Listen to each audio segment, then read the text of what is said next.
these two guys, no strangers to each other or the tattoo booth.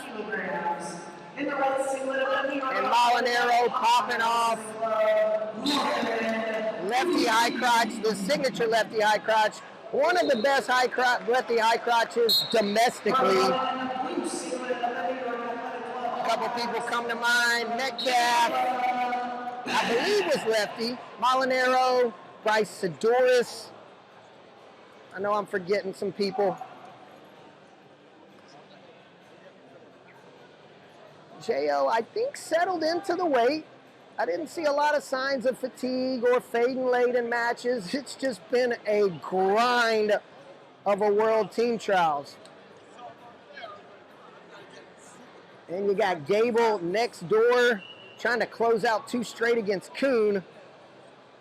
Ooh, and Molinaro straightaway double, and that's where Oliver will make you pay.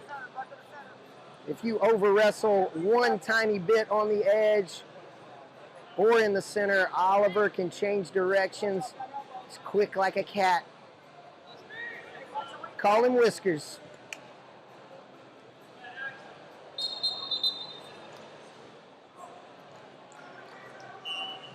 Still concerned about Molinaro's haircut, though. Still concerned. That's definitely full-blown hat hair. And right when I say that, Oliver attacks to Molinaro's right side. A little misdirection sweep. Snap circle.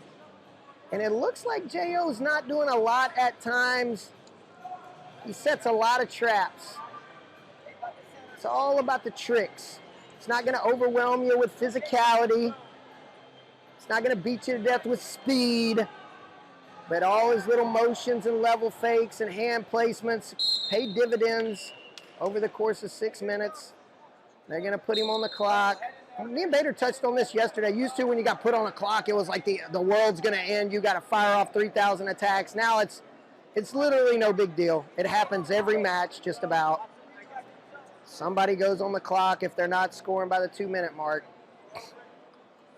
Or 2 minutes into the match, rather. So nobody freaks out anymore, and you won't see Oliver panic here either. He's going to stay the course.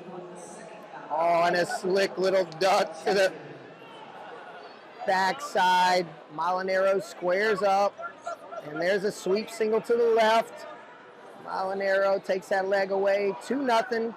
30-second clock expires, and you might see Gable and Kuhn come flying in to the left of your screen.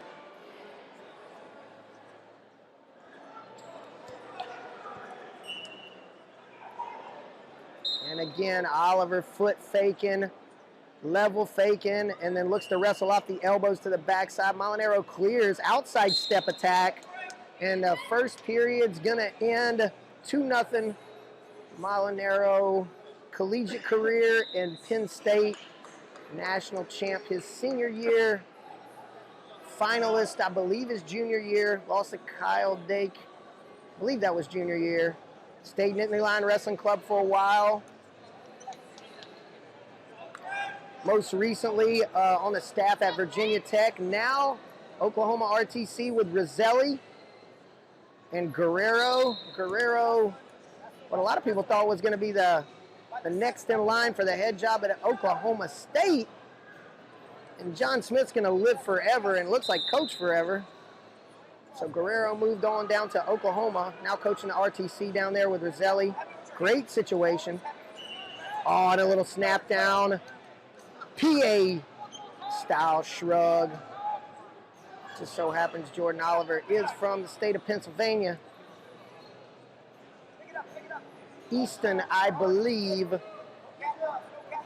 the likes of Brian Snyder and the greatest mind in wrestling, Willie Saylor. And Molinaro fires off that lefty high crotch again, and that's going to be 2. 4-0 lead.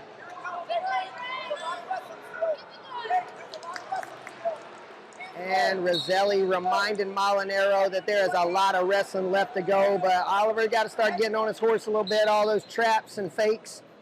and tricks I was talking about earlier. He's got to start making them work towards his advantage, put some points on the board. Low-level attack to the right side. And I'm telling you, man, a little bit like James Green, a lot of people are like, swan song, time to go out. And Molinaro right here, true third against what a lot of people thought was going to be the next guy at 65 kilos, our world team. And he's got him on the ropes 4-0. And a solid tan to boot.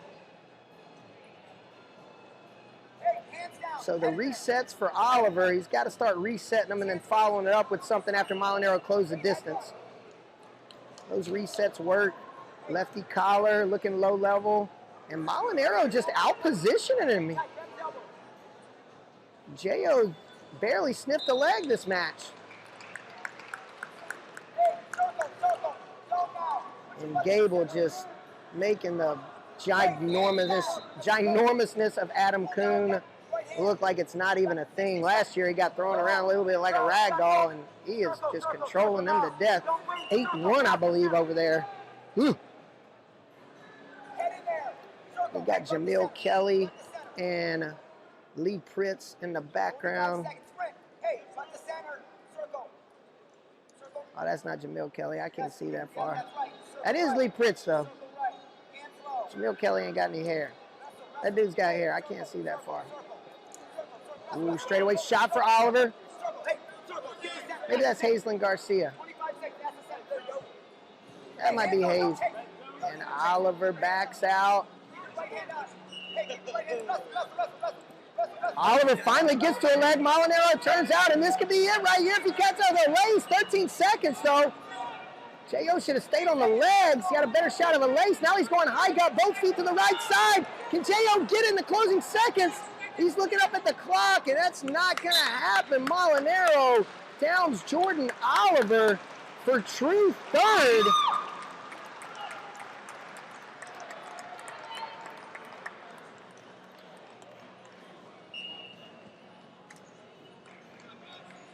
And some words exchanged there between Molinaro and Oliver.